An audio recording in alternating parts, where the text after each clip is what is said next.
To win the Melbourne Cup is one of the great challenges in world racing. 157 years of history, but it's the last quarter of a century that has transformed this race, this festival, into an international phenomenon. The Irish horse will win the Melbourne Cup. Japan 1-2. Very happy. Very happy. American Trevian. It's Germany's Melbourne Cup, and protection is bolted in the cup. For overseas trainers, coming here is a frontier where the brave dare to venture and few succeed. Vintage Crop has won the Melbourne Cup.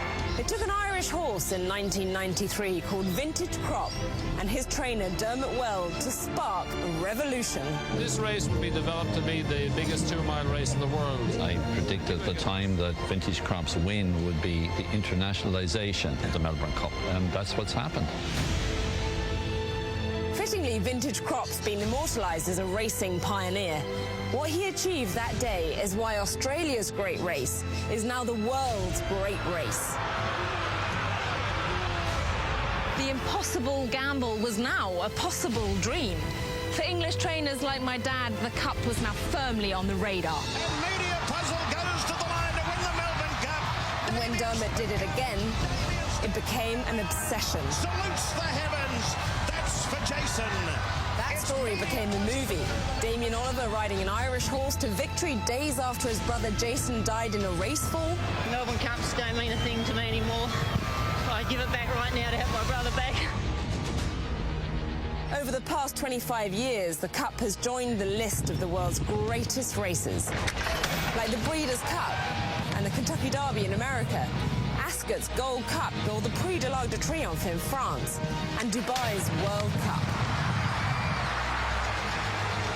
The Melbourne Cup is now spoken of with the same reverence, but what Melbourne has that the others don't is this. A national fever, the envy of the world, when a nation truly does stop to watch a horse race. The challenge was intoxicating, so too Flemington. There's nowhere in the world quite like this place on Cup Day. In 2007, we finished second with Purple Moon. A year later, we were back again, this time with a little horse with a big heart called Bauer. I was standing right there at the clock tower with my dad, and as they flashed past the post, I really thought he'd won. Dead heat in the Melbourne Cup. This is so close. Bauer has won 12. Yeah, well, it's the breakers doesn't coming up, isn't it, next year? Always look ahead, boys.